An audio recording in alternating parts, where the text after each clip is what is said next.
ভারতের প্রতিরক্ষা মন্ত্রণালয় সম্প্রতি ৬৭,০০০ কোটি টাকার বিশাল প্রস্তাব অনুমোদন করেছে, যার মাধ্যমে ভারতীয় সেনাবাহিনী, নৌবাহিনী এবং বিমান বাহিনীর শক্তি ও ক্ষমতা আরও বৃদ্ধি পাবে।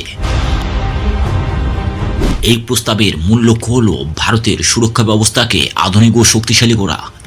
এই প্রকল্পে উন্নত প্রযুক্তির যন্ত্রপাতি যেমন thermal imager system, BrahMos missile এবং মাউন্টেন রেডারের মতো গুরুত্বপূর্ণ সরঞ্জামের অন্তর্ভুক্তি রয়েছে। এই প্রযুক্তিগুলো ভারতের প্রতিরক্ষা ব্যবস্থাকে আরও দক্ষ ও নির্ভরযোগ্য করে তুলবে। এই ভিডিওতে আমরা এই প্রস্তাবের বিভিন্ন দিক এবং এর গুরুত্ব সহজ ভাষায় আলোচনা করব।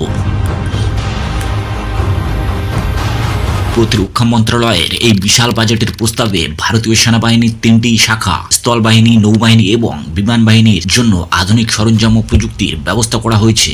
এই প্রকল্পের মাধ্যমে ভারতের প্রতিরক্ষা ব্যবস্থা বিশ্বের সেরা সেনাবাহিনীর সমকক্ষ হয়ে উঠবে। এই প্রস্তাবে যেসব গুরুত্বপূর্ণ সরঞ্জামের কথা উল্লেখ করা হয়েছে তার মধ্যে রয়েছে থার্মাল ইমেজার সিস্টেম। এই প্রযুক্তি ভারতের সেনাবাহিনীকে রাতের অন্ধকারে বা কুয়াশার মধ্যেও শত্রুদের গতিবিধি স্পষ্টভাবে দেখতে সাহায্য করবে। এটি তাপ নির্গতকারী বস্তু বা মানুষের উপস্থিতি শনাক্ত করতে পারে, যা সীমান্ত এলাকায় নজরদারির জন্য অত্যন্ত কার্যকর। ব্রহ্মোস মিসাইল, এটি বিশ্বের দ্রুততম সুপারসনিক ক্রুজ মিসাইলগুলোর মধ্যে একটি। ভারত ও রাশিয়ার যৌথ উদ্যোগে তৈরি এই মিসাইল স্থল, সমুদ্র এবং আকাশ থেকে নিখুঁতভাবে লক্ষ্যবস্তুতে আঘাত হানতে সক্ষম। এটি নৌবাহিনী ও স্থলবাহিনীর আক্রমণ ক্ষমতাকে আরও শক্তিশালী করবে। মাউন্টেন রেডার, পাহাড়ি এলাকায় শত্রুদের গতিবিধি নজর রাখার জন্য এই রেডার অত্যন্ত গুরুত্বপূর্ণ। এটি উঁচু পাহাড়ি এলাকায় কাজ করার জন্য বিশেষভাবে তৈরি করা হয়েছে, যা ভারতের উত্তর ও উত্তর পূর্বাঞ্চলীয় সীমান্তে নজরদারি বাড়াবে। এই সরঞ্জামগুলো ভারতের সেনাবাহিনীকে আধুনিক যুদ্ধের জন্য আরও প্রস্তুত করবে এবং সীমান্তের নিরাপত্তা নিশ্চিত করবে। ভারতের ভৌগোলিক অবস্থান এবং প্রতিবেশী দেশগুলোর সঙ্গে সম্পর্কের জটিলতার কারণে প্রতিরক্ষা ব্যবস্থাকে শক্তিশালী করা অত্যন্ত জরুরি। উত্তরে চীন এবং পশ্চিমে পাকিস্তানের সঙ্গে সীমান্ত বিরোধের কারণে ভারতকে সবসময় সতর্ক থাকতে হয়। এই প্রস্তাবের মাধ্যমে সেনাবাহিনীকে আধুনিক প্রযুক্তি ও অস্ত্র দিয়ে সজ্জিত করা হবে, যা সীমান্তে শত্রুদের মোকাবিলা করার ক্ষমতা বাড়াবে। এছাড়া এই প্রকল্পে দেশীয় প্রযুক্তি ও শিল্পের উপর জোর দেওয়া হয়েছে। অনেক সরঞ্জাম ভারতে তৈরি হবে, যা মেক ইন ইন্ডিয়া উদ্যোগের অংশ। এর ফলে দেশের অর্থনীতি শক্তিশালী হবে এবং নতুন কর্মস্থানের সুযোগ তৈরি হবে।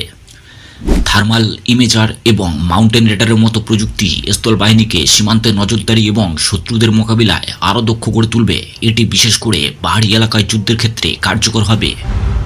ব্রহ্মোস মিসাইল নৌবাহিনীর আক্রমণ ক্ষমতাকে আরও শক্তিশালী করবে। সমুদ্রপথে শত্রুদের জাহাজ বা ঘাঁটিতে দ্রুত ও নিখুঁত আঘাত হানা সম্ভব হবে। আধুনিক রেডার ও মিসাইল ব্যবস্থা বিমান বাহিনীকে আকাশে শত্রুদের উপর নজর রাখতে এবং প্রয়োজনে দ্রুত পদক্ষেপ নিতে সাহায্য করবে। এই প্রস্তাবের মাধ্যমে ভারতের প্রতিরক্ষা ব্যবস্থা আরও আধুনিক ও শক্তিশালী হবে। আধুনিক যুদ্ধে প্রযুক্তির ভূমিকা অত্যন্ত গুরুত্বপূর্ণ। থার্মাল ইমেজার, ব্রহ্মোস মিসাইল এবং মাউন্টেন রেডারের মতো সরঞ্জাম ভারতীয় সেনাবাহিনীকে যে কোনো পরিস্থিতিতে শত্রুদের মোকাবিলা করার ক্ষমতা দেবে। প্রতিরক্ষা মন্ত্রণালয়ের ৬৭,০০০ কোটি টাকার এই প্রস্তাব ভারতের প্রতিরক্ষা ব্যবস্থাকে এক নতুন উচ্চতায় নিয়ে যাবে।